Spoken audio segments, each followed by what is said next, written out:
We're ready to start talking about economic calculation. Economic calculation is, if you will, the center around which Mises constructs his theory of social cooperation. The term calculation derives from the Latin calx, calcis, and the limestone pebbles that were used in abacuses were called calculi. Calculation. To calculate. How is it possible, and this is the key question the analysis of economic calculation must answer,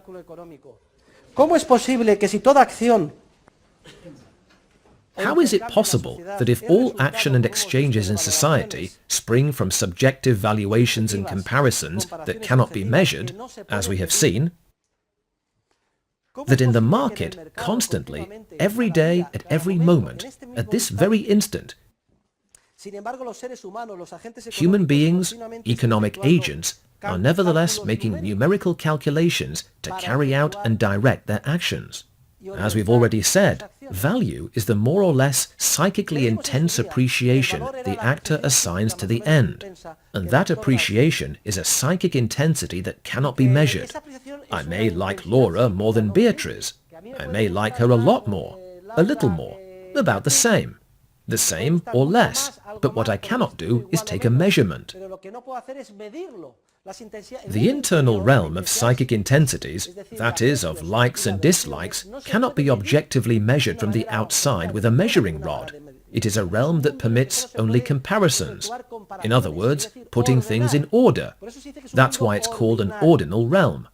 I like alternative A much more than B, or I like it quite a bit more, or I like it more. Yes, but tell me how much? 1.12 or 1.13? Well, I don't know. I like it a lot more, or a little more, or today I like it about the same, or I'm undecided, or I like it less, or a lot less, or I simply hate it.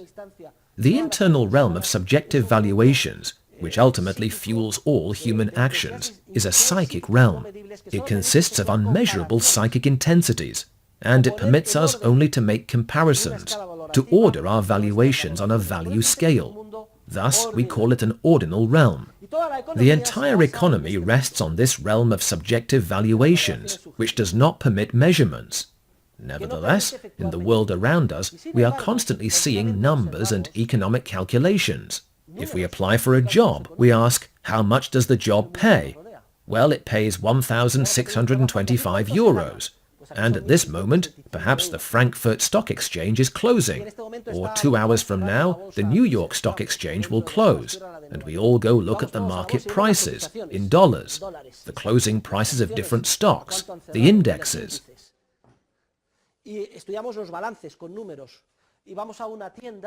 Or we study balance sheets filled with numbers, or we go to a store, the Corte Inglés, for instance, and we see that each product has a price on it.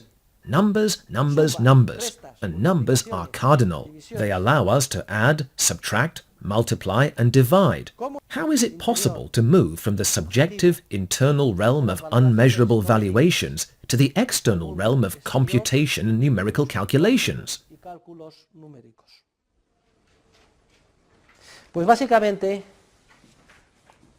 Well, basically, thanks to two institutions. As you recall, the term institution refers to any customary pattern or rule of behavior. Moreover, we noted that institutions emerge in an evolutionary manner. There is no guarantee that institutions will emerge. Institutions may develop and then disappear, or human beings themselves may destroy them through suicidal conduct. We're talking about language. We're talking about the family.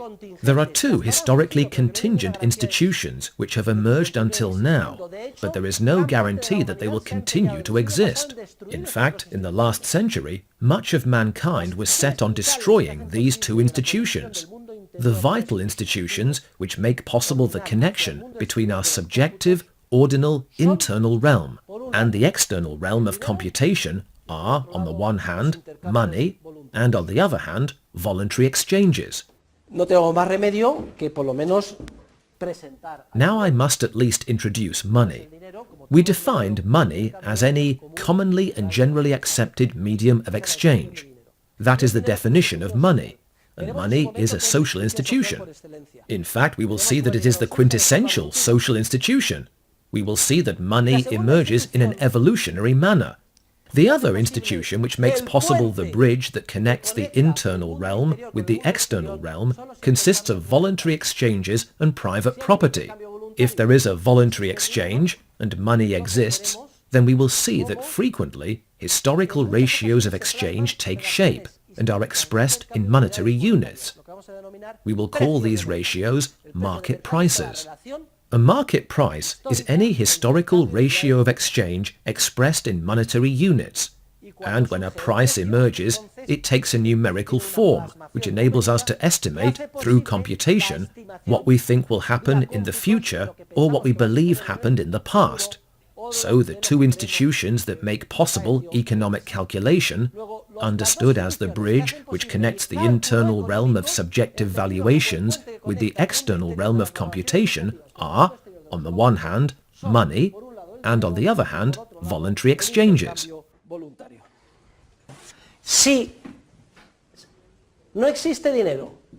If there is no money, or if voluntary exchanges are prevented, or if both conditions exist at the same time, the bridge which connects the realm of our subjective valuations with the external realm is destroyed, and with it, economic calculation.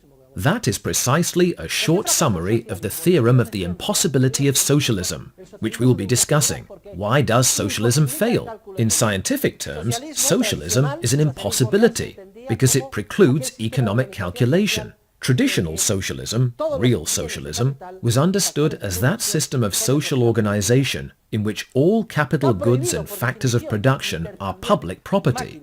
By definition, the exchange of machinery, facilities and factories is prohibited. There is no stock market. Therefore, there are no exchanges. Monetary prices for those goods do not take shape. And as a result, it is impossible for human beings to calculate the value of the different alternatives that present themselves. They act completely in the dark. A social system of these characteristics is an impossible system. It is a system condemned to collapse.